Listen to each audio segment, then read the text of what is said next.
Oriri ma gbe ku owe. Una wo kin adogun memu epo. Ika ma e lo ku ame ya. Hey! Yo! Ga yo!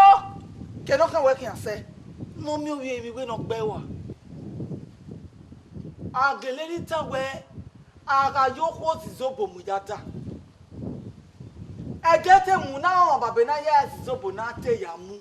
Ipe ya mu ne. Why it working? Obo, mama go ya momo, o wana. E pok yen go ya mu. Yamu. Won.